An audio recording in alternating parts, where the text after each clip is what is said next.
মোৰ ছাত্ৰ ছাত্ৰীসকল সকলোকে মোৰ দৰ্পণ অসমী ইউটিউব চেনেলৰ ফালৰ পৰা আন্তৰিক অভিনন্দন জনাইছো। আশা কৰো সকলোৱে ভালে আছা। মই আজি গদ্য আৰু কবিতা শাখাৰ সেই প্ৰশ্নবিলাক আলোচনা কৰিম, যিবিলাক প্ৰশ্ন 2026 ৰ ফাইনেল এক্সামত আহিবলগীয়া খুবেই গুৰুত্বপূৰ্ণ কোৱেশ্চন। ঠিক আছে, তো বলা পলম নকৰি আমি মেইন বিষয়লৈ আগবাঢ়ো। প্ৰথমতে আছে মোৰ মাতৃমুখ দৰ্শন পাৰ্ট 2 আৰু এই পাৰ্টটোৰ লিখক হল লক্ষ্মীনাথ বেজবৰুৱা। তো 1, 2 এণ্ড দীঘল কোৱেশ্চন গোটেইবিলাক আলোচনা কৰিম। ভিডিঅ'টো অলপ দীঘলীয়া হ'ব যিহেতু কবিতাও থাকিব, ইয়াতে গদ্যও থাকিব, তাৰ লগত মূল্যবোধ আৰু কৈশোৰকাল দুটা লেসন মিলাই আছে 10 মাৰ্কস। সেই দুটাৰো ইম্পৰ্টেন্ট কোৱেশ্চন বিলাক মই কৈ যাম। ঠিক আছে, তো লক্ষ্মীনাথ বেজবৰুৱাৰ পাৰ্টটোত আহিব পাৰে যে লক্ষ্মীনাথ বেজবৰুৱাই কৰ পৰা BA ডিগ্ৰী লাভ কৰিছিল। যে কলকাতাৰ জেনাৰেল এছেম্বলি ইনষ্টিটিউচনৰ পৰা কি কৰিছিল, লক্ষ্মীনাথ বেজবৰুৱাই BA ডিগ্ৰী লাভ কৰিছিল। তাৰপিছত অ ভা উ সা সবাৰ সম্পূৰ্ণ ৰূপটো কি আছিল, যে অসমীয়া ভাষা উন্নতি সাধিনী সভা। তো লক্ষ্মীনাথ বেজবৰুৱাৰ মানে পত্নীৰ নাম কি আছিল, প্ৰজ্ঞা সুন্দৰী। তাৰপিছত আহিল অসমীয়া সাহিত্যৰ চুটিগল্পৰ জনক কোন, আমি সকলোৱে জানো লক্ষ্মীনাথ বেজবৰুৱা। বাকী তেওঁৰ কবিতা পুথি, উপন্যাস এটা দুটাকৈ মনত ৰাখিবা, সাধু কথা এটা মনত ৰাখিবা, তাৰপিছত চুটিগল্প মনত ৰাখিবা, তাৰপিছত আহিল হাস্য ৰসাত্মক এটা দুটা মনত ৰাখিবা, আৰু আহিল লক্ষ্মীনাথ বেজবৰুৱাৰ আত্মজীৱনীখনৰ নাম কি, আমি সকলোৱে প্ৰায় জানো কাৰণ আগতেও কোনোবা লেসন পাইছা এনেকুৱা লক্ষ্মীনাথ বেজবৰুৱাৰ, অৰ্থাৎ ফাৰ্ষ্ট ইয়াৰতো আছিল। ধন্যবাদ আৰু ৰতনী কবিতাটো খুবেই ইণ্টাৰেষ্টিং কবিতা আছিল। যে লক্ষ্মীনাথ বেজবৰুৱাৰ আত্মজীৱনীখনৰ নাম আছিল মোৰ জীৱন সৱৰণ। আৰু তত্ত্বকথামূলক যদি আহে, লক্ষ্মীনাথ বেজবৰুৱাৰ এখন তত্ত্বকথামূলক গ্ৰন্থৰ নাম লিখা, কি লিখিবা, কোৱেশ্চনতে এনসাৰ তত্ত্ব কথামূলক, এনসাৰটো হল ডাইৰেক্ট তত্ত্ব কথা আৰু এটা হল শ্ৰীকৃষ্ণ কথা। তাৰপিছত আহিল যে মোৰ মাতৃমুখ দৰ্শন পাৰ্ট 2 কৰ পৰা তুলি দিয়া হৈছে, ডক্টৰ নগেন শইকীয়াই সম্পাদিত বেজবৰুৱাৰ ৰচনাৱলীৰ প্ৰথম খণ্ডৰ পৰা তুলি দিয়া হৈছে, এইটো এটা কোৱেশ্চন। তাৰপিছত আৰু এটা হল যে লক্ষ্মীনাথ বেজবৰুৱাৰ মোৰ মাতৃমুখ দৰ্শন পাৰ্ট 2 কেইটা খণ্ডত লিখিছে, বা 7টা খণ্ডত ৰচনা যদিও কৰিছে, কিন্তু মোৰ মাতৃমুখ দৰ্শন শীৰ্ষক পাৰ্টটি দীঘলীয়া অসম ভ্ৰমণ কাহিনীটোৰ প্ৰথম 3টা অধ্যায় বা প্ৰথম 3টা খণ্ড পাঠ হিচাপে নিৰ্বাচিত কৰা হৈছে। তো কোৱেশ্চনটো এনেকুৱা টাইপৰ হ'ব পাৰে যে লক্ষ্মীনাথ বেজবৰুৱাই মোৰ মাতৃমুখ দৰ্শন পাৰ্ট 2 কেইটা খণ্ডত সমাপ্ত কৰিছে, সেইটো হ'ব 7টা খণ্ডত। আৰু যে এই কাহিনীটোৰ প্ৰথম 3টা খণ্ডহে তোমালোকৰ পাঠ হিচাপে নিৰ্বাচিত কৰা হৈছে। যদি আহে যে মোৰ মাতৃমুখ দৰ্শন পাৰ্ট 2 তোমালোকৰ পাঠ্যপুথিত নিৰ্বাচিত কৰা কেইখন খণ্ড সন্নিৱিষ্ট কৰা হৈছে, কি হ'ব, তেতিয়া হ'ব 3টা। আৰু কেইটা খণ্ডত শেষ কৰিছে, 7টা খণ্ডত। ওকে, তাৰপিছত চোৱা যে পানী মে মিন পিয়াসি মখনত থনত লাগে হাসি, যে কথাকাৰৰ বক্তা কোন, যে কথাকাৰৰ বক্তা হল মহাত্মা কবিৰ। ঠিক আছে, তাৰপিছত ইয়াতে আৰু এটা কোৱেশ্চন আছিল যে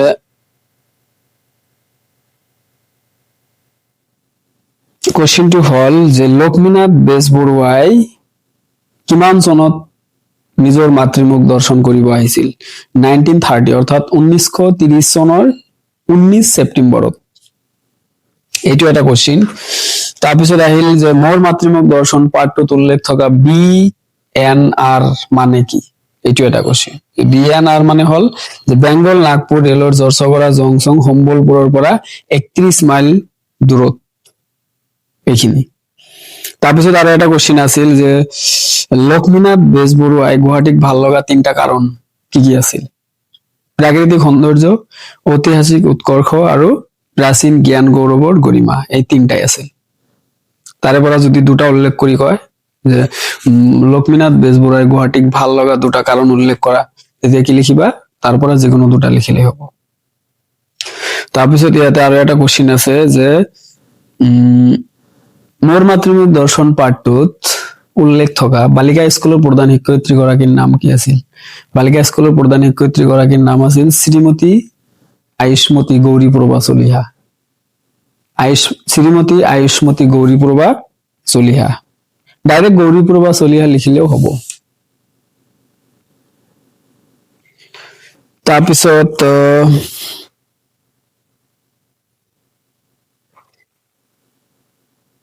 শব্দৰ অৰ্থ কিছুমান চোৱা, যে শব্দৰ অৰ্থত ফৰিয়াদ এটা, গোচৰ বা অভিযোগ। বৃন্দাবন চন্দ্ৰ অৰ্থাৎ শ্ৰীকৃষ্ণ, সঁচাৰ কাঠি অৰ্থাৎ চাবি। তাৰপিছত তোমাৰ জীৰ্ণ শীৰ্ণ ধীৰ্ণ, নিষ্কিণ অৱস্থা মানে বেয়া অৱস্থা। তাৰপিছত এলাবাদু, যে কোনো কামৰ বাবে যোগ্য নহয় বা অপাত্ৰ, এইটো এটা। আপচু, কুৎসিত। মাথাপট শব্দৰ অৰ্থ, যে মাথাপট হল কৰ্মৰ প্ৰতি অৱহেলাৰ ফলত উপজা দুশ্চিন্তা।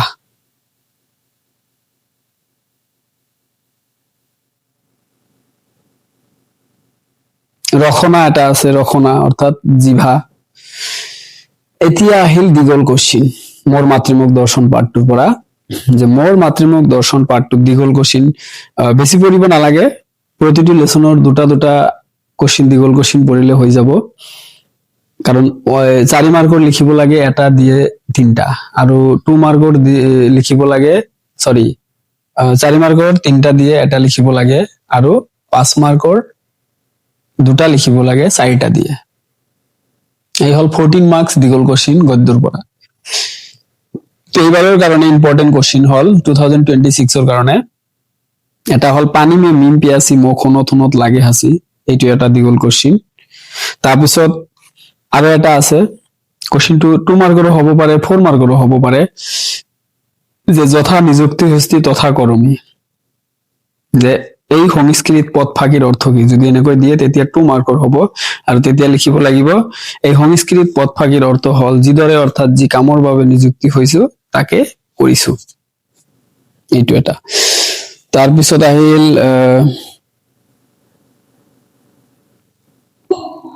মোৰ মাতৃমুখ দৰ্শন শীৰ্ষক পাঠটিৰ নামাকৰণৰ তাৎপৰ্য, এইটো আহিব পাৰে, তাৎপৰ্য লিখা 2 মাৰ্কৰ কুৱেশ্যন।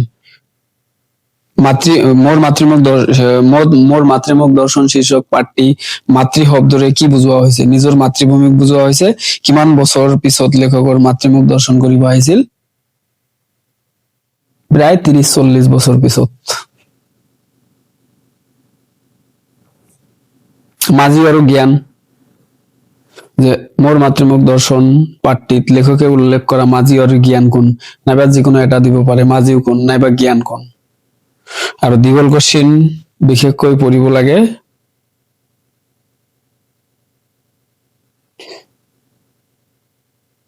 এক নম্বৰটো দীঘল কুৱেশ্যন। আগতো কোৱা হৈছে পানী মে মিম পিয়াসি মোক শুনত শুনত লাগি আছে, এইটো এটা। আৰু যথা নিযুক্তি হস্তি তথা কৰমী, এইটো 2 বা 4 মাৰ্কৰ হ'ব পাৰে, এইটো এটা।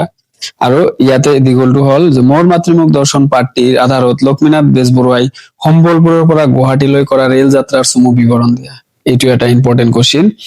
আৰু শাহু কোন আছিল? 2 মাৰ্কৰ কুৱেশ্যন হ'ব পাৰে। সকলোতকৈ দীঘল লেচন তোমালোকৰ এই পাঠটো মোৰ মাতৃমুখ দৰ্শন, গতিকে ইয়াতে কুৱেশ্যন অলপ বেছি।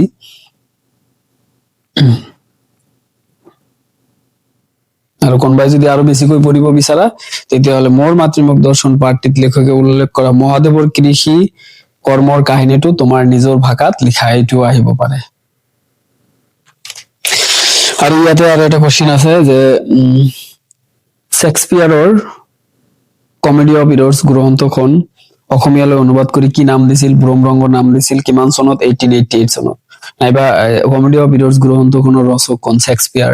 নাইবা শেক্সপিয়াৰৰ এখন গ্ৰন্থৰ নাম লিখা কমেডি অফ ইৰৰ্ছ উলট পালটকৈ দিব কিন্তু কোশ্চিন আৰু কোনে কোনে অসমীয়ালৈ অনুবাদ কৰিছিল যে ৰমাকান্ত বৰকাকতি ঘনশ্যাম বৰুৱা গুঞ্জানন বৰুৱা আৰু ৰত্নদাৰ বৰুৱাই এই চাৰিজন তাৰপিছত দিয়ে যে লক্ষ্মীনাথ বেজবৰুৱাই কিমান চনত ৱাৰ্ড নামৰ কোম্পানীত চাকৰিত যোগদান কৰিছিল 1916 অৰ্থাৎ 1916 চনত আৰু 1917 চনত সেই ৱাৰ্ড নামৰ কোম্পানীৰ ফাৰ্মৰ মেনেজাৰ হিচাপে যোগদান কৰিছিল আৰু সেই সময়ত মেনেজাৰ হিচাপে কৰ্মৰত অৱস্থাত তেওঁৰ দৰমহা আছিল মাত্ৰ 200 টকা অৰ্থাৎ 200 rupees এইখিনি আছিল মোৰ মাতৃমুখ দৰ্শন পাৰ্ট 2 ৰ ইম্পৰ্টেন্ট কোশ্চিন যিবিলাক 2026 ত আহিবলগীয়া ঠিক আছে এতিয়া আহিল নেক্সট লেসনটো খুবেই ইজি মগনিয়াৰ শব্দৰ অৰ্থ যদি আহে যে মগনিয়াৰ শব্দৰ অৰ্থ কি মগনিয়াৰ শব্দৰ অৰ্থ হল মাগি খাওতা অৰ্থাৎ ভিখাৰী বা মগনিয়াৰ পাঠটোৰ লিখক কোন যদি আহে যে যতীন্দ্ৰনাথ দুৱাৰা সাহিত্য একাডেমি বঁটা লাভ কৰা প্ৰথম গৰাকী কবিয়ে হল যতীন্দ্ৰনাথ দুৱাৰা এইটো এটা কোশ্চিন যে অসমীয়া সাহিত্য জগতত সাহিত্য একাডেমি বঁটা লাভ কৰা প্ৰথম গৰাকী অসমীয়া কবি কোন আছিল যতীন্দ্ৰনাথ দুৱাৰা কোনখন কবিতা পুথিৰ বাবে সাহিত্য একাডেমি বঁটা পাইছিল বনফুল ঠিক আছে আৰু কথা কবিতা কোন শতিকাৰ উল্লেখযোগ্য সৃষ্টি 19 শতিকাৰ উল্লেখযোগ্য সৃষ্টি আৰু কথা কবিতাৰ জনক কোন আছিল ৰুশ সাহিত্যিক আইভান তুৰ্গেনিভ এইটো এটা ইম্পৰ্টেন্ট কোশ্চিন যে কথা কবিতাৰ জনক কোন যে কথা কবিতাৰ জনক হল ৰুশ সাহিত্যিক আইভান তুৰ্গেনিভ আৰু অসমীয়া সাহিত্যত পোনপ্ৰথমতে কোনে কথা কবিতা ৰচনা কৰিছিল যতীন্দ্ৰনাথ দুৱাৰা আৰু তেওঁৰ প্ৰথম কথা কবিতাৰ পুথিখনৰ নাম হল কথা কবিতা ঠিক আছে আৰু ইয়াতে তোমালোকে বিশেষকৈ পঢ়িব লাগে ইজি কোশ্চিন ইজি একদম এইটো লেসন সকলোতকৈ ইজি ক'ব গ'লে এই মগনিয়াৰ পাঠটো আৰু এটা হল কৰ্ণতম কবিতা দুটা ইজি আৰু আছে যেনেকুৱা চিঠি পাঠটো ইজি টাপ নহয় কবিতাবিলাক বেছিভাগে ইজি এটা ইমান টাপ নহয় কবিতা আৰু গদ্যৰ ভিতৰত অলপ টাপ মোৰ মাতৃমুখ দৰ্শন অলপ দীঘলীয়া আৰু ভাৰতীয় আদৰ্শত বৈৰাগ্য লেসনটো অলপ টাপ লাগে আৰু ওই হস্তি বিদ্যাৰ নব পুথি ঠিক আছে তো একো নাই দিয়া কাৰণ সব বস্তু আমাক মনত ৰাখিব নালাগে আৰু প্ৰতিটো কোশ্চিন পৰীক্ষাটো নাহে তাৰপিছত চোৱা যতীন্দ্ৰনাথ দুৱাৰাৰ কৰ পৰা বিএ ডিগ্ৰী লাভ কৰিছিল যদি আহে যে কলকাতাৰ স্কটিছ চাৰ্চ কলেজ বিএ তাৰপিছত শিক্ষকতা কত কৰিছিল পোনপ্ৰথমতে কিহেৰে কৰ্মজীৱনৰ আৰম্ভ কৰিছিল শিক্ষকতাৰে কোন ডিব্ৰুগড়ৰ জৰ্জ ইনষ্টিটিউচনৰ পৰা পোনপ্ৰথমতে শিক্ষকতা আৰম্ভ কৰিছিল তাৰপিছত আহিল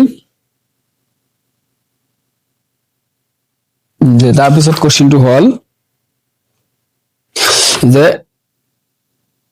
হনুমান বক্স সুৰজমাল কানৈ কলেজ কিমান চনত স্থাপিত হৈছিল 1945 চনত অৰ্থাৎ 1945 চনত ডিব্ৰুগড়ত হনুমান বক্স সুৰজমাল কানৈ কলেজ স্থাপিত হৈছিল যদি আহে হনুমান বক্স সুৰজমাল কানৈ কলেজখন কত স্থাপিত হৈছিল ডিব্ৰুগড়ত নাইবা 1945 চনত ডিব্ৰুগড়ত কি কলেজ স্থাপিত হৈছিল কি কলেজ যে হনুমান বক্স সুৰজমাল কানৈ কলেজ এইটো এটা আৰু সেইখন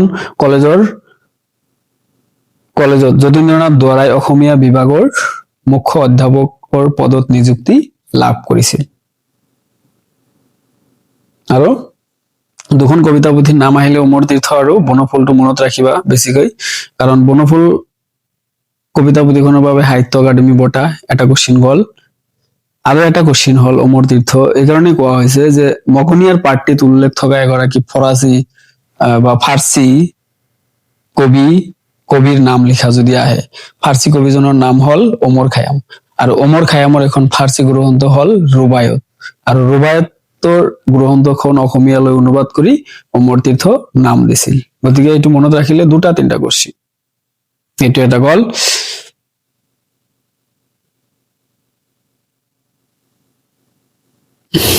বাকি উৰ্মাল শব্দৰ অৰ্থ ৰুমাল 2023 আহিছিল উফন্দি উঠা অৰ্থাৎ গাৰ মাংস ফুলি উঠা ইয়াৰে গোটেইকেইটা কোশ্চিন ইজি গতিকে এইটো তোমালোকে নিজে চাই ল'বা যে মগনিয়াৰ পাঠটো যদি আহে কৰ পৰা তুলি দিয়া হৈছে যতীন্দ্ৰনাথ দুৱাৰাৰ কথা কবিতা নামৰ পাঠৰ পৰা তুলি দিয়া হৈছে এইটো এটা কোশ্চিন 1 মাৰ্কৰ খালি ইয়াতে বিশেষকৈ পঢ়িব লাগে দুটা বস্তু ডিফাৰেন্স এই দুটা হল যে কথা কবিতাৰ সংজ্ঞা লিখি চাৰিটা বৈশিষ্ট্য লিখা চাৰিটা বৈশিষ্ট্য দিয়াই আছে নোটছতো দি দিছো আগৰ ভিডিঅ' বিলাকত চাই ল'বা আৰু সংজ্ঞা হ কথা কবিতাৰ 4টা বৈশিষ্ট্য লিখিলেই 5 মাৰ্কৰ কোশ্চিনত দিছিল। এইটো কিমান চনত বা দিছিল চনটো পাহৰি গৈছো।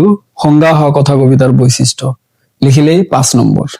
ডেফিনেশনত 4টা বৈশিষ্ট্য লিখিলে 4 মাৰ্ক, অৰ্থাৎ 5 নম্বৰই কোশ্চিনত দিছিল। আৰু এটা কোশ্চিন হল যে যতীন্দ্ৰনাথ দুয়াৰাৰ সাহিত্য কৃতিৰ এটি চুমু পৰিচয় দাঙি ধৰা, এইটো এটা কোশ্চিন।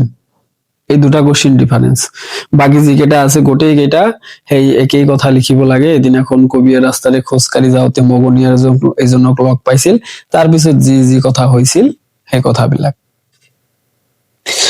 তাৰপিছত ৰূ সাহিত্যিক আইভান তুৰ্গেনিভৰ দ্য বিগাৰ নামৰ কথা কবিতাৰ লগত মগনিয়াৰৰ সাদৃশ্য থকা দেখা যায়, সেইটো এটা।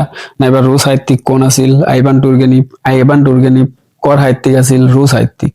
দ্য বিগাৰ নামৰ কথা কবিতাৰ ৰচক কোন? আইভান তুৰ্গেনিভৰ দুখন কথা কবিতাৰ নাম লিখা, দ্য বিগাৰ এণ্ড আৰু এটা আছিল কি পয়েমছ ইন প্ৰোজ। ঠিক আছে। যদি দিয়ে যে মগনিয়াৰ পাঠটিত উল্লেখ থকা দুগৰাকী বিদেশী সাহিত্যিকৰ নাম লিখা, যে দুগৰাকী বিদেশী সাহিত্যিক কোন আছিল? ৰূ সাহিত্যিক আইভান তুৰ্গেনিভ আৰু আফ্ৰিকাৰ লেখিকা কোন আছিল? Olive Schreiner. ৰূ সাহিত্যিক আইভান তুৰ্গেনিভৰ পয়েমছ ইন প্ৰোজ আৰু আফ্ৰিকাৰ লেখিকা অলিভ শ্ৰাইনাৰৰ ৰচনাৰ আলমত যতীন্দ্ৰনাথ দুৱাৰাই কথা কবিতা ৰচনা কৰিছিল। যদি আহে কোন দুগৰাকী বিদেশী সাহিত্যিকৰ কোনটো কথা কবিতাৰ লগত মগনিয়াৰৰ সাদৃশ্য থকা দেখা যায়? যে ৰূ সাহিত্যিক আইভান তুৰ্গেনিভৰ দ্য বিগাৰ নামৰ কথা কবিতাৰ লগত মগনিয়াৰৰ সাদৃশ্য থকা দেখা যায়। আৰু যদি দিয়ে যে কোন দুগৰাকী সাহিত্যিকৰ ৰচনাৰ আলমত যতীন্দ্ৰনাথ দুৱাৰাই কথা কবিতা ৰচনা কৰিছিল, তেতিয়া হ'ব ৰূ সাহিত্যিক আইভান তুৰ্গেনিভ আৰু আফ্ৰিকাৰ লেখিকা অলিভ শ্ৰাইনাৰৰ আলমত যতীন্দ্ৰনাথ দুৱাৰাই কথা কবিতা ৰচনা কৰিছিল। আগত দি দিছো এইবিলাক, চাই ল'বা। এইটো লেচনৰ পৰা প্ৰায় 6 মাৰ্ক থাকে, এভৰি ইয়াৰ প্ৰায় দেখা যায় 6 মাৰ্ক। তো 2025 এইটো লেচনৰ পৰা দীঘল কোশ্চিন দিয়া নাছিল, সেইকাৰণে এইবছৰ অলপ ভালকে পঢ়িবা। 1 আৰু 2 মাৰ্কৰ কোশ্চিনহে আছিল, এইটো অনলি 3, গতিকে এইবছৰ অলপ চাবা। এইটো আনন্দৰাম বৰুৱা। ঠিক আছে, যে তোমালোকৰ প্ৰতিটো বছৰত গদ্যৰ পৰা এটা লেচনৰ পৰা যি কলো মই দীঘল কোশ্চিন, এইফালে হল 4 মাৰ্কৰ এটা, এইফালে হল 5 মাৰ্কৰ দুটা। গতিকে এভৰি ইয়াৰ কি হয় যে এটা এটা লেচনৰ পৰা 10 মাৰ্কস আহে, 10 বা 12 মাৰ্কস। তো লাষ্ট টাইম 2025 চিঠি নামৰ পাঠটোৰ পৰা আহিছিল। গতিকে এই বছৰৰ কাৰণে 2026ৰ কাৰণে আনন্দৰাম বৰুৱা এই পাঠটো, আৰু এটা হল বৈজ্ঞানিক মানসিকতা কিদৰে কৰিব পাৰো, এই দুটা পাৰ্ট ভালকে বেছি ভালকে পঢ়িবা, চাবা ইয়াৰ পৰা 10 বা 12 মাৰ্ক থাকিব পাৰে, খুবেই ইম্পৰ্টেন্ট এই বছৰৰ কাৰণে। ঠিক আছে, গতিকে দুটা লেসন পঢ়ি পেলাই যদি 10 বা 12 পোৱা, ইয়াত তো কোনো লস নাই, কারণ গদ্যত টোটাল মার্ক আছে 35, তো দুটা লেসন পড়িয়ে পাই আছে 10 বা 12, তাতকৈ বেছিয়ে পাবা, কারণ 1-2 মাৰ্কৰ কোশ্চিন থাকিব। এটাৰ পৰা যদি 10 বা 12 আহিছে, তো আনটোৰ পৰা তো নিশ্চয় দীঘল নাথাকিলেও 1 মাৰ্কৰ এটা আৰু 2 মাৰ্কৰ এটা থাকিবই। গতিকে টোটাল কিমান হ'ব তেতিয়াহলে 14 বা 15 মাৰ্কস দুটা লেসন পঢ়ি পেলাই। ঠিক আছে, মুঠৰ ওপৰত টেনশন কৰিব নালাগে, ভালকে পঢ়ি যোৱা, সকলোৰে ৰেজাল্ট ভাল হ'ব। আৰু লাইফত টেনশন কৰি কিন্তু চিন্তা কৰি একো লাভ নাই। আগত যদি কৰি চাও, চোৱা নিজে নিজে চোৱা, একো লাভ হোৱা নাই, বৰং নিজৰে লছ। সেইকাৰণে যিকেইদিন জীয়াই থাকা সদায় হাঁহি ধেমালিৰ মাজত, আৰু সদায় স্মাইলিং ফেস, মানে মুখত যাতে সদায় হাঁহি থাকে। তাৰপিছত চোৱা যে ইয়াতে এইটো কোশ্চিন এটা মই বনাই কৈ আছো, হ'ব পাৰে যে আনন্দৰাম বৰুৱা পাঠটোৰ লিখক কোন? উপেন্দ্ৰ চন্দ্ৰ লেখাৰু। আৰু যেটো কোশ্চিন মই কব বিচাৰিছো, এইটো কোশ্চিন হল যে তোমালোকৰ পাঠ্যপুথিত উল্লেখ থকা কোন গৰাকী কবিয়ে অসমীয়াৰ উপৰিও বাংলা বিষয়তে আমি ডিগ্ৰী লাভ কৰিছিল? এজনেই আছে, আৰু সেই কবিজনে হল উপেন্দ্ৰ চন্দ্ৰ লেখাৰু। যে উপেন্দ্ৰ চন্দ্ৰ লেখাৰুৰ বৃহৎ কলেবৰৰ ৰচনা কৰা গ্ৰন্থখনৰ নাম কি? কথা গুৰুচৰিত, এইটো ইম্পৰ্টেন্ট কোশ্চিন। আৰু এটা হল ডাইৰেক্ট আহিব পাৰে যে এন গাৰ্ডেন গ্ৰন্থখনৰ লেখক কোন? এন গাৰ্ডেন গ্ৰন্থখনৰ লেখক হল উপেন্দ্ৰ চন্দ্ৰ লেখাৰু। নাইবা উপেন্দ্ৰ চন্দ্ৰ লেখাৰুৱে অনুবাদ কৰা দুখন গ্ৰন্থৰ নাম, এটা হল এন গাৰ্ডেন আৰু এটা হল ধৰ্মপথ। আৰু এটা আছে যে উপেন্দ্ৰ চন্দ্ৰ লেখাৰুৱে উপেন্দ্ৰ চন্দ্ৰ লেখাৰুৰ দুখন সম্পাদিত গ্ৰন্থৰ নাম লিখা। এটা হল ভক্তি বিবেক আৰু এটা হল কথা সাহিত্য। এইকেইটা কোশ্চিন আৰু ওৱান আৰু 2 মাৰ্কৰ কেইটা চাবা, কাৰণ খুবেই সৰু সৰু কোশ্চিন এইবিলাক অন টু মাৰ্কৰ। প্ৰকৃষ্ট আৰু অনিয়নি শব্দৰ অৰ্থটোও চাবা, ইম্পৰ্টেন্ট আছে, কাৰণ এটা শব্দৰ অৰ্থ থাকে 1 মাৰ্কত, 2 মাৰ্কতো দিয়ে কেতিয়াবা। প্ৰকৃষ্ট মানে উত্তম বা শ্ৰেষ্ঠ, অনিয়নি মানে পৰস্পৰে দায়িত্ব অস্বীকাৰ কৰা। এতিয়া আহিল 1 আৰু 2 মাৰ্কৰ চাবা, কাৰণ সৰু সৰু এইবিলাক এনসাৰ, বেছি পঢ়িব নালাগে, ইজি আছে। দীঘল কোশ্চিন মই কৈ যাও। এটা হল একাগ্ৰতাৰ গুণে আনন্দৰাম বৰুৱাক কেনেদৰে সহায় কৰিছিল, এইটো এটা। তাৰপিছত প্ৰসংগ সংগতি দৰ্শাই, যোনটো 4 মাৰ্কৰ কোশ্চিনত দিয়ে, যে কৰ্মই জীৱন আৰু কৰ্মহীনতাই প্ৰকৃত মৃত্যু স্বৰূপ, এইটো এটা কোশ্চিন। আৰু ইয়াৰে আৰু এটা কোশ্চিন হয় যে আনন্দৰাম বৰুৱাৰ জীৱনৰ মূল মন্ত্ৰ আছিল কৰ্ম, কথাকাৰ বহলাই আলোচনা কৰা বা বুজাই লিখা, এইটো এটা কোশ্চিন। ঠিক আছে, এইটোৰ লগত মিল আছে, যে কৰ্মই জীৱন কৰ্মহীনতাই প্ৰকৃত মৃত্যু স্বৰূপ। কেইটা গল? 3টা গলো, কিন্তু এটাৰ লগত ডাবল।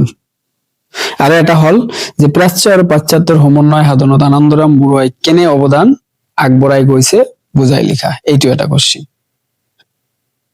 ঠিক আছে, আনন্দৰাম বৰুৱা শেষ মানে আৰু এটা দুটা কোশ্চিন আছে ইয়াতে, যে তোমাৰে আনন্দ বৰুৱাই কবিতা শাৰী দুটা লক্ষ্মীনাথ বেজবৰুৱাৰ অসম সংগীত নামৰ কবিতাটোৰ পৰা তুলি দিয়া হৈছে। এইটো কোশ্চিনটো হল যে তোমাৰে আনন্দ বৰুৱাই কবিতা শাৰী দুটা লক্ষ্মীনাথ বেজবৰুৱাৰ কোনখন কবিতাৰ পৰা তুলি দিয়া হৈছে, যে কোনখন? অসম সংগীত নামৰ কবিতাৰ পৰা তুলি দিয়া হৈছে। আনন্দৰাম বৰুৱাৰ জন্মৰ চনটো চাব পাৰা।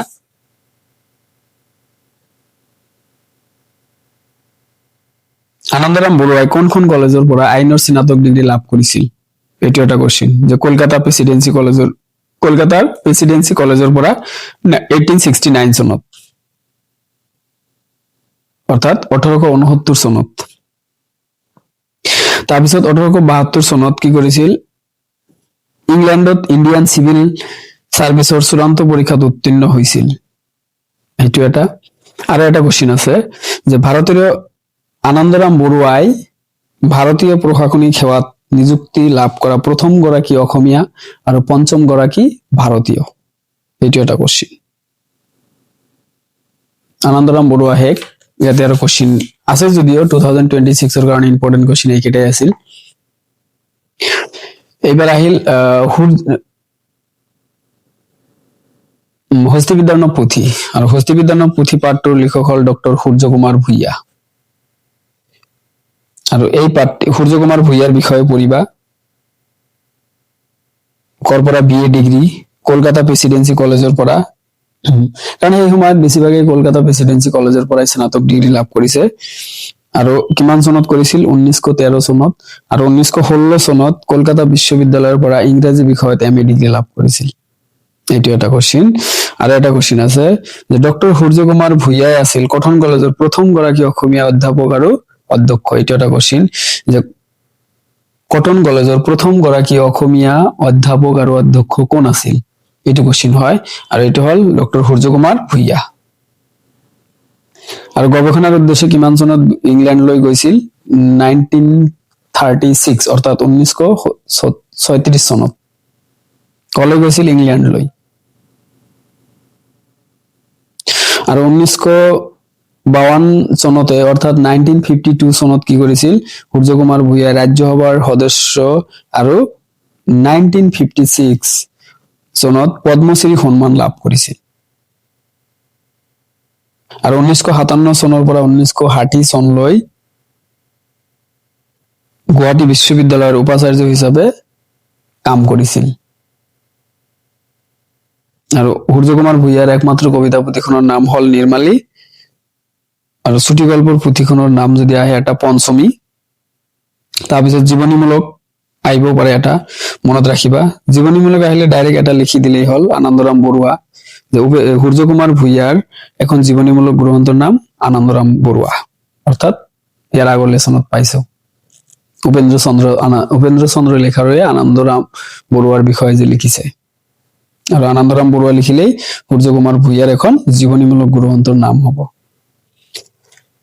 ঐতিহাসিক যদি আহে, ঐতিহাসিক তথ্যপূৰ্ণ লাচিত বৰফুকন লিখিবা। মীৰ জুমলাৰ অসম আক্ৰমণ, এইটো এটা। আৰু ইংৰাজী ভাষাত যদি আহে, এটা ভালকৈ মনত ৰাখিলে হ'ল যে ডক্টৰ সূৰ্য কুমাৰ ভূঞাৰ গৱেষণামূলক গ্ৰন্থখনৰ নাম কি আছিল? যে এংলো এছামিজ ৰিলেশ্যনছ 1771 to 1826 এইখন।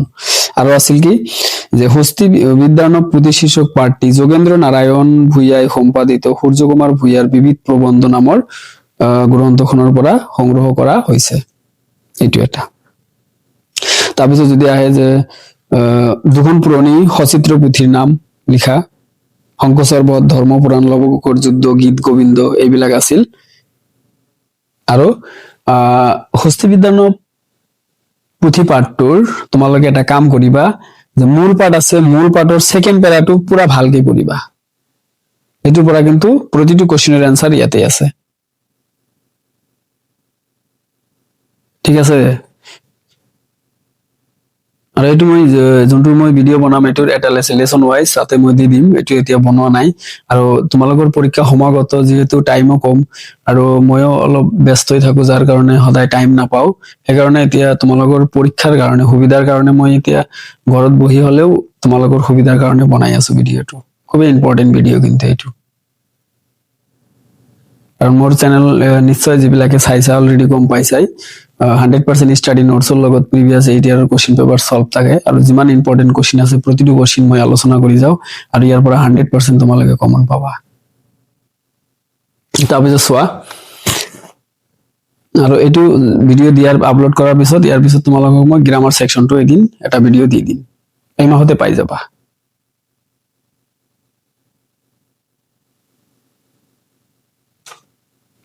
ইয়াৰে যদি কোনোবা দীঘল কোৱেশ্চন পঢ়িব বিচাৰা, মই এইটো লেচনত বেছি নকওঁ, কাৰণ মই নিজে এইটো লেচন বেছি ভাল নাপাওঁ পঢ়ি পেলাই, মানে ইণ্টাৰেষ্টিং নাই, ইমান ভাল নালাগে ইমান, হয় না। আৰু তোমালোকৰো হয়তো এনেকুৱাই হয় এই লেচনটোত, গতিকে যদিও হয় তথাপি আমাকতো পঢ়িবই লাগিব। ফচৌ শব্দৰ অৰ্থ পঢ়িবা। আহোম ৰজাই মূৰত পিন্ধা বস্ত্ৰ বিশেষ, এইটো এটা। তাৰপিছত আহিল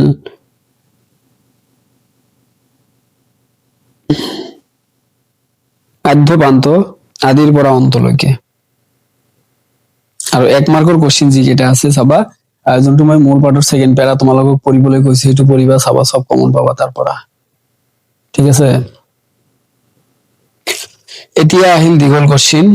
যে দীঘল কোৱেশ্চনৰ ভিতৰত বিশেষকৈ পঢ়িব লগা কোৱেশ্চন মই দুটাই কম। দুটা মানে কব লাগিলে এতিয়া 1 নম্বৰটো পঢ়িব লাগে 2 মাৰ্কৰ কোৱেশ্চন হিচাপত, যে ব্যৱহাৰিক সাহিত্য বুলিলে কি বুজা, সেইটোও হ'ব পাৰে। নাইবা দুখন ব্যৱহাৰিক সাহিত্য পুথিৰ নাম লিখা। যে ব্যৱহাৰিক সাহিত্য পুথিৰ নাম আহিলে হস্তি বিদ্যানব সাৰ সংগ্ৰহ, ঘোঁৰা নিদান আৰু চাং ৰং ফুকনৰ বুৰঞ্জী, এইটো হ'ল ব্যৱহাৰিক সাহিত্য পুথিৰ নাম। আৰু যদি আহে ব্যৱহাৰিক সাহিত্য বুলিলে কি বুজা, গতিকে এইটো কোৱেশ্চন পঢ়িবা। 2 মাৰ্কৰ যিকোনো এটা হ'ব পাৰে, যে ব্যৱহাৰিক সাহিত্য বুলিলে কি বুজা, নাইবা দুখন অসমীয়া ব্যৱহাৰিক সাহিত্য পুথিৰ নাম লিখা, এইটো 2 মাৰ্কৰ ক্ষেত্ৰত যাব। আৰু দীঘল কোৱেশ্চন এইটোৰ পৰা কোৱেশ্চন নম্বৰ 5 টো বেছিকৈ আহে পৰীক্ষাত, আৰু এইটো পঢ়িবা 5 টো। আৰু 2 নম্বৰটো ডক্টৰ সূৰ্য কুমাৰ ভূঞাৰ সাহিত্য প্ৰতিভা সম্পৰ্কে আলোচনা কৰা, এইটো এটা কোৱেশ্চন। আৰু কোনোবাই যদি আৰু বেছিকৈ পঢ়িব বিচাৰা, চবৰেতো সেম নহয়, গতিকে যদি কোনোবাই বেছিকৈ পঢ়িব বিচাৰা তেতিয়াহলে আৰু এটা পঢ়িবা হস্তি বিদ্যানব পুথিৰ বিষয়বস্তুৰ আভাস। আৰু যে আৰু এটা কোৱেশ্চন আছে ইয়াতে, যে ডক্টৰ সূৰ্য কুমাৰ অন বা 2 মাৰ্কৰ কোৱেশ্চন এইটো, ডক্টৰ সূৰ্য কুমাৰ ভূঞাৰ দ্বাৰা ৰচিত হস্তি বিদ্যানব পুথি শীৰ্ষক প্ৰবন্ধটো প্ৰথমতে প্ৰকাশ পাইছিল শুক্লেশ্বৰ বৰাই সম্পাদিত জয়ন্তী আলোচনীত 1953 1953 চনত। আৰু 1938 চনত প্ৰকাশ হোৱা জয়ন্তী আলোচনীৰ প্ৰথম সম্পাদক আছিল ৰঘুনাথ চৌধুৰী। যদি আহে যে জয়ন্তী আলোচনীৰ প্ৰথম সম্পাদক কোন আছিল, ৰঘুনাথ চৌধুৰী। নাইবা ৰঘুনাথ চৌধুৰীয়ে কোনখন আলোচনীৰ প্ৰথম সম্পাদক আছিল, জয়ন্তী আলোচনী। কিমান চনত প্ৰকাশ পাইছিল আলোচনীখন, 1938। তাৰপিছত আহিল ভাৰতীয় আদৰ্শত বৈৰাগ্য। এই পাঠটোৰ লিখক হল তীৰ্থনাথ শৰ্মা। যে ভাৰতীয় আদৰ্শত বৈৰাগ্য পাঠটিৰ লিখক কোন আছিল? তীৰ্থনাথ শৰ্মা। কবিৰ পৰিচয়টো চাবা তোমালোকে। কবিৰ পৰিচয় ইমান কোশ্চিন নাই ইয়াতে, যিকেইটা আছে মই কৈ আছো।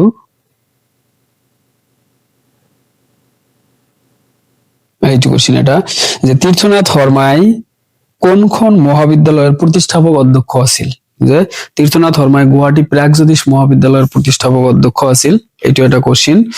আৰু এটা যদি আহে যে দুখন গ্ৰন্থৰ নামো মনত ৰাখিবা তীৰ্থনাথ শৰ্মাৰ। যদি আহে যে পঞ্চপুষ্প গ্ৰন্থখনৰ লিখক কোন? যে পঞ্চপুষ্প গ্ৰন্থখনৰ লিখক যদি আহে কি লিখিবা? তীৰ্থনাথ শৰ্মা এইটোৰ। আৰু তীৰ্থনাথ শৰ্মাৰ একমাত্ৰ কাব্যপুথি বা কবিতা পুথিখনৰ নাম কি? কামহিন্দুৰ। নাইবা কামহিন্দুৰ কাব্যপুথিখনৰ লিখক কোন? কি হব? তীৰ্থনাথ শৰ্মা। বল।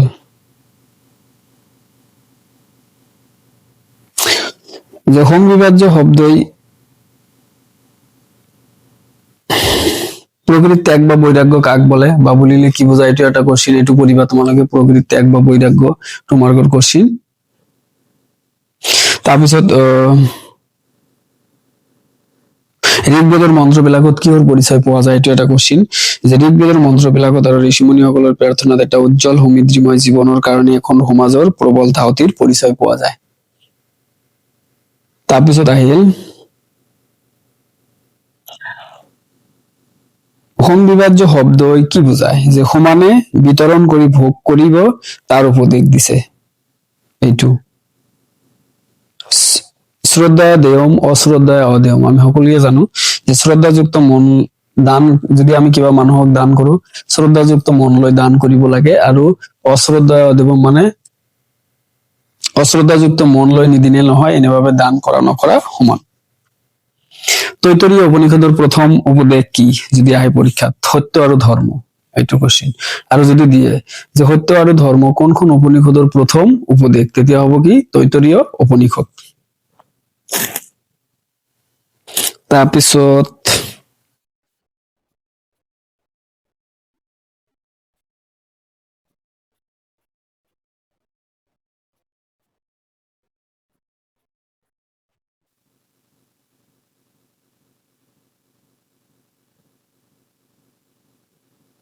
অতিথি দেৱ ভৱ, এইটো এটা কোশ্চিন।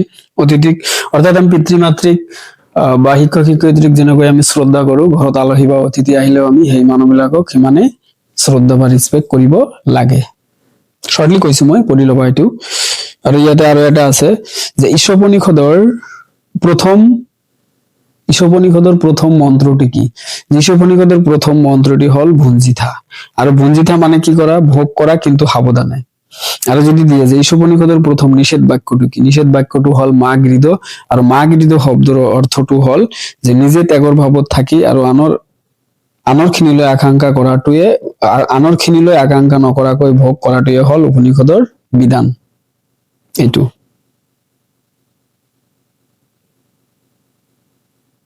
চাৰি আশ্ৰম, এইটো পঢ়িব লাগিব। যে চাৰি আশ্ৰম বুলিলে কি বুজা? চাৰি আশ্ৰমৰ বিষয়ে চমুকৈ বহলাই আলোচনা কৰা। এই কোশ্চিনটো খুবেই ইম্পৰ্টেন্ট এইবাৰ তোমালোকৰ কাৰণে। দীঘল কোশ্চিন এইটো লেচনৰ পৰা। যে চাৰি আশ্ৰম বুলিলে কি বুজা বা চাৰি আশ্ৰম কাক বলে? চাৰি আশ্ৰমৰ বিষয়ে চমুকৈ আলোচনা কৰা। দীঘল কোশ্চিন। আৰু এটা হল নাম্বাৰ 1, যে ভাৰতীয় সংস্কৃতিৰ মূলধাৰ বেদ। কথাকাৰ বহলাই আলোচনা কৰা। এইটো লেচনৰ পৰা এই দুটা কোশ্চিন খুবেই ইম্পৰ্টেন্ট কোশ্চিন। গতিকে যিকোনো এটা আহিব পাৰে বা দুটাও আহিব পাৰে। ঠিক আছে? মানে যদি এইটো লেচনৰ পৰা দীঘল কোশ্চিন দিয়ে, আৰু দীঘল কোশ্চিন থাকে এইটো লেচনৰ পৰা প্ৰতি বছৰেই। আৰু ইয়াতে আৰু এটা কোশ্চিন আছে যে ভাগৱত গীতাৰ মূল বাণী কি? 1 মাৰ্কৰ কোশ্চিন। যে কৰ্মই ধৰ্ম, এয়াই হৈছে ভাগৱত গীতাৰ মূল বাণী। নাইবা আৰু এটা কোশ্চিন হল যে বেদ কেই প্ৰকাৰৰ আৰু কি কি? 2 মাৰ্কৰ কোশ্চিন যদি আহে। বেদ 4 প্ৰকাৰৰ, আৰু 4 প্ৰকাৰৰ বেদ কি কি? ঋক, যুজ, সাম আৰু অৰ্থব্য, এই 4টা।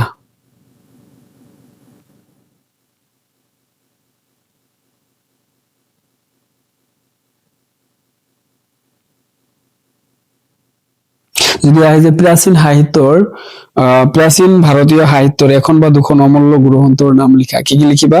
এটা হল বেদ, উপনিষদ আৰু এটা হল পুৰাণ। এই তিনটা, বেদ, উপনিষদ আৰু পুৰাণ। এইটো লেসন শেষ, ইয়াতে আৰু কোশ্চিন নাই। চিঠিৰ পৰা অলৰেডি 2025ত 12 মাৰ্ক আহিছে, গতিকে এই বছৰৰ কাৰণে দীঘল কোশ্চিন যদি কোনোবাই পৰা শিলভদ্ৰৰ বিষয়ে পঢ়িব লাগিব। যে যদি আহে পৰীক্ষাত যে তোমালোকৰ পাঠ্যপুথিত থকা কোন গৰাকী কবিৰ ধুবুৰী জিলাত জন্ম হৈছিল, আৰু সেই কবিগৰাকীয়ে হল শিলভদ্ৰ, আৰু 1924 অৰ্থাৎ 1924 চনত জন্ম হৈছিল।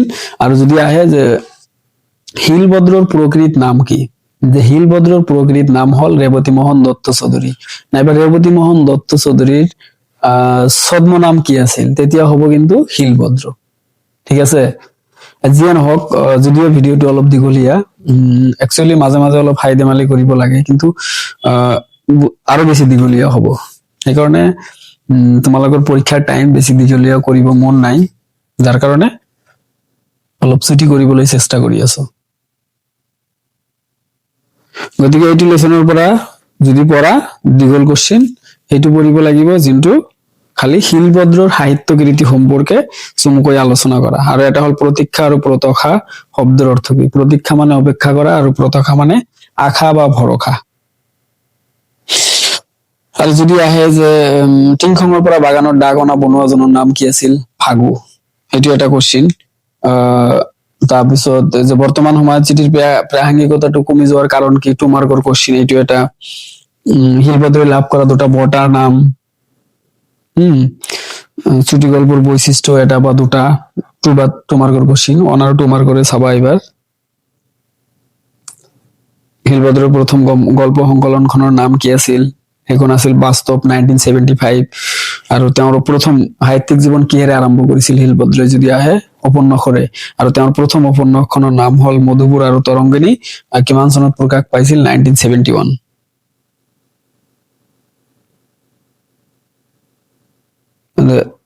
শিলভদ্ৰই অসম অভিযান্ত্ৰিক মহাবিদ্যালয়ৰ অধ্যাপক হিচাপে যোগদান কৰিছিল, কিমান চনত? 1957। তাৰপিছত আহিল যে শিলভদ্ৰৰ এখন বা দুখন অনুবাদমূলক গ্ৰন্থৰ নাম। এটা হল ৰূপান্তৰ, নাইবা ৰূপান্তৰ গ্ৰন্থখনৰ লিখক কোন? শিলভদ্ৰ। আৰু এটা হল ৰিব্যান উইংকেল আৰু কেইটামান গল্প। আৰু ইয়াতে কিন্তু কোশ্চিন বহুত কেইটা আছে, যে 1990 চনত অনুসন্ধান উপন্যাসখনৰ বাবে অসম প্ৰকাশন পৰিষদ বঁটা, আৰু 1992 চনত দায়িত্ব আৰু অন্যান্য গল্প শীৰ্ষক সংকলনখনৰ বাবে ভাৰতীয় ভাষা পৰিষদ বঁটা, 1994ত শিলভদ্ৰই মধুপুৰ বহুদূৰ গল্প সংকলনখনৰ বাবে সাহিত্য একাডেমী বঁটা, আৰু সাহিত্য ক্ষেত্ৰলৈ জীৱনজোৰা অৱদানৰ বাবে 2002 চনত তেওঁক অসম উপত্যকা সাহিত্য বঁটাৰেও সন্মানিত কৰা হয়। তো ইয়াতে বহুত কেইটা কোশ্চিন, তাৰে এটা নমুনা মই দি দিছো। যদি আহে যে 1990 চনত শিলভদ্ৰই কোনখন উপন্যাস প্ৰকাশ কৰিছিল? অনুসন্ধান, নাইবা অনুসন্ধান উপন্যাসখন কিমান চনত প্ৰকাশিত হৈছিল? 1990। নাইবা অনুসন্ধান উপন্যাসখনৰ বাবে শিলভদ্ৰই কি বঁটা পাইছিল? অসম প্ৰকাশন পৰিষদ বঁটা। নাইবা শিলভদ্ৰই অসম প্ৰকাশন পৰিষদ বঁটা কোন কোন গ্ৰন্থৰ বাবে পাইছিল? অনুসন্ধান। এইটো জাষ্ট মই কৈ দিছো। তো এনেকুৱা টাইপৰ বাকী কেইটাও কিন্তু হ'ব পাৰে। আৰু শিলভদ্ৰই কি কৰিব লাগে দীঘল কোশ্চিন? তেতিয়াহ'লে শিলভদ্ৰৰ সাহিত্য কৃতি, এইটো তাৰ কোশ্চিন নাই। নেক্সট, অসমীয়া চলচ্চিত্ৰৰ গতিধাৰা। যে অসমীয়া চলচ্চিত্ৰৰ গতিধাৰাত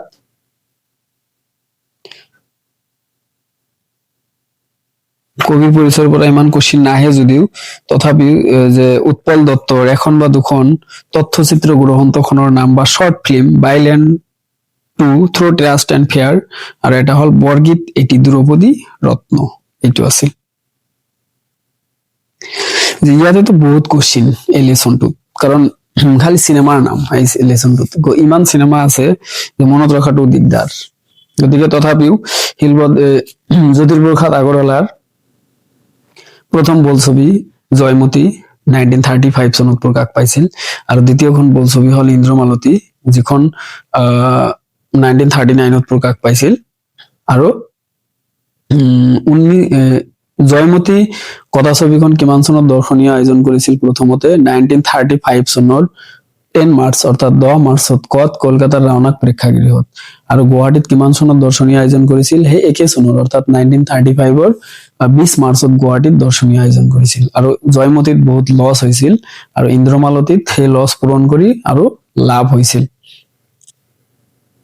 আৰু জ্যোতিপ্ৰসাদ আগৰৱালাৰ নিজা ষ্টুডিঅ'খনৰ নাম কি আছিল চিত্ৰবন ষ্টুডিঅ' জয়মতীত আছিল অতীত গৌৰৱৰ কাহিনী জয়মতী চিনেমাখনত কিহৰ কাহিনী আছিল অতীত গৌৰৱৰ কাহিনী আৰু ইন্দ্ৰমালতীত আছিল স্বাধীনতা আন্দোলনৰ ছবি তাৰপিছত 1955 অৰ্থাৎ 1955 চনত লক্ষধৰ চৌধুৰীয়ে পৰিচালনা কৰা নিমিলা অংক অসমীয়া মধ্যবিত্তীয় সমাজৰ ছবি অংকন কৰা হৈছিল এইটো এটা কোশ্চিন আৰু অসমৰ মাটিৰ সুৰৰ ওপৰত আধাৰিত প্ৰথম ছবিখনৰ নাম কি আছিল এৰাবাটৰ সুৰ আৰু ছবিখন কোনে পৰিচালক আছিল ভূপেন হাজৰিকা ভূপেন হাজৰিকাৰ ছবিত ভাৰতৰ বিখ্যাত সংগীত দুগৰাকী সংগীত প্ৰতিভাৰ নাম সংগীত কোনে কোনে গান গাইছিল এটাতো ভূপেন হাজৰিকা নিজেই লতা মংগেশকাৰ আৰু হেমন্ত মুখাৰ্জী এইবিলাকৰ ওপৰত মই অলৰেডি ভিডিঅ' বনাইছো এইটো লেসনৰ ওপৰত সেইকেইটাই চাবা যিবিলাক কোশ্চিন আলোচনা কৰিছো ইয়াতে খালি সেই কোশ্চিন বিলাক আলোচনা কৰিম যিবিলাক তোমালোকৰ আহিব লগা কোশ্চিন অলৰেডি সেই লেসন বিলাকতো দি দিছো খালি দীঘল কোশ্চিন বিলাক ভালকে চাই যোৱা দীঘল কোশ্চিন এইটোৰ পৰা দুটা পঢ়িব লাগে কোশ্চিন নম্বৰ 1 জ্যোতিপ্ৰসাদ আগৰৱালাৰ অৱদান আৰু এটা হল 3 নম্বৰটো ভৱেন্দ্ৰনাথ শইকীয়াই আৰু জাহ্নু বৰুৱাই অসমীয়া চিনেমালৈ আগবঢ়োৱা অৱদান সম্পৰ্কে লিখা এইটো এটা কোশ্চিন আৰু যদি কোনোবাই বেছিকৈ পঢ়িব বিচাৰা তেতিয়া হলে আৰু এটা পঢ়িবা অসমীয়া চলচ্চিত্ৰই লাভ কৰা ৰাষ্ট্ৰীয় আৰু আন্তঃৰাষ্ট্ৰীয় স্বীকৃতি সম্পৰ্কে এইটো এটা ঠিক আছে তাৰপিছত আহিল তোমাৰ বৈজ্ঞানিক মানসিকতা কিদৰে গঢ়িব পাৰো এইটো পঢ়িব লাগিব ভালকে কাৰণ এইটো পৰা এই বছৰ খুবই ইম্পৰ্টেন্ট কোশ্চিন যে মই কৈছো আনন্দৰাম বৰুৱা আৰু বৈজ্ঞানিক মানসিকতা কিদৰে গঢ়িব পাৰো যে এই লেসনটোত অন টু মাৰ্কৰ বিলাক চাই লবা নহলে ভিডিঅ' বেছি দীঘলীয়া হয় কাৰণ অন টু মাৰ্কৰ অলৰেডি ভিডিঅ' দি দিছো মই আৰু ইম্পৰ্টেন্টও দি দিছো তাতে তথাপিও এইটো যিহেতু অনলি সিলেকশনৰ কাৰণে বনাইছো গতিকে এইটোত ক'ব লাগিব উপকল্প আৰু আকৰ্ষক শব্দৰ অৰ্থ দুটাই পঢ়িবা তাৰপিছত কোশ্চিন নম্বৰ 1 ইয়াতে তিনটা পঢ়িব লাগিব 1 আমাৰ বিশ্ব ব্ৰহ্মাণ্ডখনৰ ৰহস্যৰ উদ্ঘাটন ব্যৱস্থাটোৱে হল বিজ্ঞান এইটো এটা তাৰপিছত 2 বৈজ্ঞানিক মানসিকতা কিদৰে গঢ়িব পাৰো বা বৈজ্ঞানিক মানসিকতা বুলিলে কি বুজাই লিখা এইটো এটা তাৰপিছত নম্বৰ 4 বিজ্ঞানৰ গোটেই পদ্ধতিটোৰ এই মুকলি মন্ত্ৰৰ গুৰুত্ব বৰ বেছি এই হল তিনটা গতিকে তিনটাই ভালকে চাবা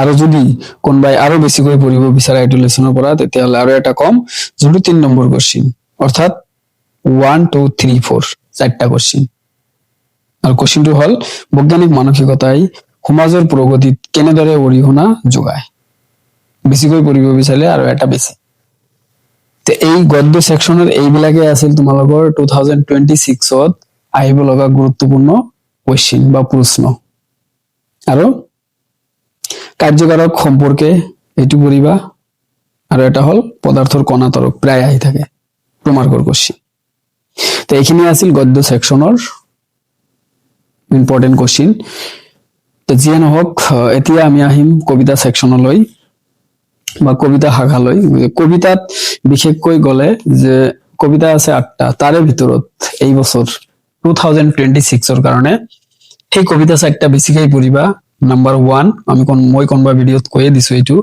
নাম্বাৰ 1 বৰগীত কাৰণ কবিতাৰ পৰা টোটাল মাৰ্কস আছে 25 তো প্ৰতি বছৰে এনেকুৱা এটা কবিতাৰ পৰা যিকোনো আহে মানে এটা কবিতাৰ পৰা 10 বা এই যেনেকুৱা গদ্যত আহে তেনেকুৱা 10 বা 13 মাৰ্কস আহে এটা 4 মাৰ্কৰ ব্যাখ্যা দিয়ে 3 মাৰ্কৰ এটা দিয়ে 3 আৰু 4 7 হল 2 মাৰ্কৰ এটা দিয়ে 7 আৰু 2 কিমান হল 9 আৰু 9 1 মাৰ্কৰ এটা আহে এই হল 10 গতিকে এটা কবিতা পঢ়ি পেলাই 10 মার্কস টোটাল মার্কে থাকে 25 তো যিয়ে নহওক 2025ত কৰ্ণতম কবিতাৰ পৰা আহিছিল তো এই বছৰৰ কাৰণে মই 4টা কবিতাৰ নাম কম সেই 4টা তোমালোকে ভালকে পঢ়িবা চাবা এই 4টাৰ পৰা তোমালোকে মিনিমাম 18 ৰ পৰা 20 মাৰ্কস পাবা 25 ভিতৰত, আউট অফ 25। ঠিক আছে, সেই 4টা কবিতা হল নাম্বাৰ 1 বৰগীত। যে যদি আহে ডাইৰেক্ট কোশ্চিন যে বৰগীত, তোমালোকৰ পাঠ্যপুথিত থকা বৰগীতটোৰ নাম কি? 1 মাৰ্কৰ কোশ্চিন। যে উঠৰে উঠো বাপু গোপাল হে, বৰগীতটি কি ৰাগত বন্ধা? কৌৰাগত বন্ধা। আৰু বৰগীতটোৰ ৰচক কোন? মাধৱদেৱ। ঠিক আছে, যে যদি আহে যে বৰগীত কাক বোলে, ইয়াৰ দুটা বৈশিষ্ট্য বা ইয়াৰ বিষয়বস্তু মই কেইটা ভাগত ভগাব পাৰি আৰু কি কি।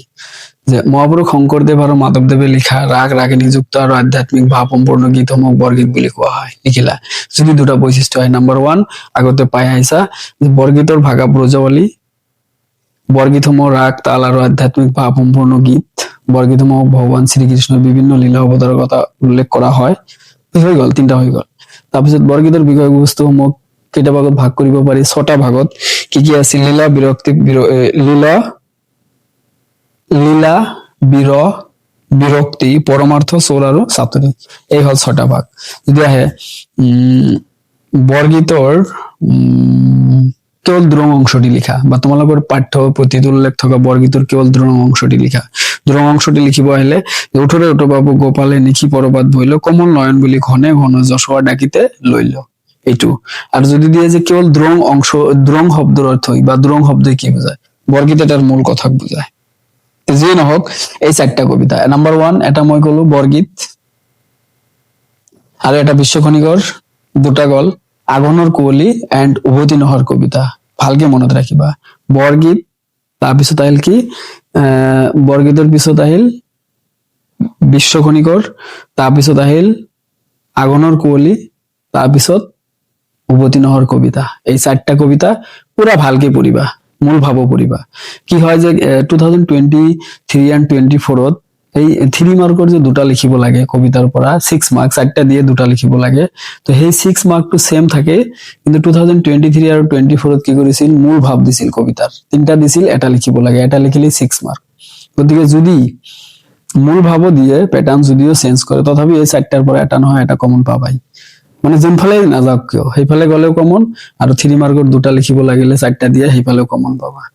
আৰু এইফালে ব্যাখ্যাও কমন পাবা, কাৰণ 3টা ব্যাখ্যা দিয়ে এটা লিখিব লাগে। গতিকে এই 4টা কবিতা তোমালোকে ভালকে পঢ়িবা, চাবা কবিতাৰ পৰা মিনিমাম 18 to 20 মাৰ্কস পাবা। ঠিক আছে, কবিতাৰ এইখিনি আৰু বেছি আলোচনা নকৰো কবিতাৰ।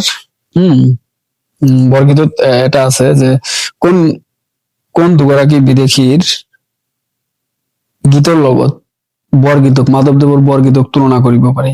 মহাৰাষ্ট্ৰৰ কবি তুকাৰাম আৰু উত্তৰ ভাৰতৰ কবি সুৰদাস। এইটো এটা। বা সুৰদাস কোন আছিল? উত্তৰ ভাৰতৰ কবি আছিল। আৰু তুকাৰাম কোন আছিল? মহাৰাষ্ট্ৰৰ কবি আছিল। তাৰপিছত বৰগীতক কোনে নবেল নাম্বাৰছ, গ্ৰেট সং বা সং কেলিষ্টেল আৰু হলি সং বুলি উল্লেখ কৰিছিল? এইবিলাকো চাবা। মোটেৰ উপৰে এই 4টা কবিতা ভালকে চাবা। বিশ্বকৰ্ণাৰ কবিতাটিত উল্লেখ থকা বন্ধনীৰ ভিতৰত উল্লেখ থকা 3খন গছৰ নাম, যেনে পমা, চিচু আৰু পাৰলি, 3টা নাম লিখিলে 3 মাৰ্ক। সেনেকুৱা বিশ্বকৰ্ণিকৰ ব্যাখ্যা পঢ়িবা। বৰগীতৰ মোটেৰ ওপৰত একদম পুৰা ভালকে পঢ়িবা 4টা কবিতা। এতিয়া আহিল মূল্যবোধ আৰু কৈশোৰ কাল। এই 2টা লেসন মিলাই আছে 10 মাৰ্কস। ঠিক আছে, তো এই 2টা লেসন মিলাই 10 মাৰ্কস আছে। কোনোবাই যদি এটা লেসনৰ পৰা তথাপিও 10 পাবা, কিন্তু পুৰা ভালকে পঢ়িব লাগিব। কাৰণ প্ৰতি বছৰে কি হয় যে 2টাৰ পৰাই কোশ্চিন থাকে। কাৰণ 1 মাৰ্কৰ 2টা লিখিব লাগে 4টা দিয়ে, 2 মাৰ্কৰ 2টা লিখিব লাগে 4টা দিয়ে, আৰু তোমাৰ 4 মাৰ্কৰ এটা লিখিব লাগে 3টা দিয়ে। গতিকে প্ৰতি বছৰেই সেম 2টাৰ পৰাই কোশ্চিন থাকে। যে কোনবাই যদি এটা পড়া ভালকে পড়া তথাপিও 10 পাবা। তথাপিও মই দীঘল কোশ্চিন কৈ আছো যে মূল্যবোধৰ পৰা আধ্যাত্মিক মূল্যবোধৰ বিষয়ে পঢ়িবা, চিৰন্তন মূল্যবোধৰ বিষয়ে পঢ়িবা, দীঘল কোশ্চিন। আৰু এটা হল তোমাৰ অকল মূল্যবোধৰ বিষয়ে কৈছো অলৰেডি, যে মূল্যবোধৰ বিষয়ে পঢ়িবা।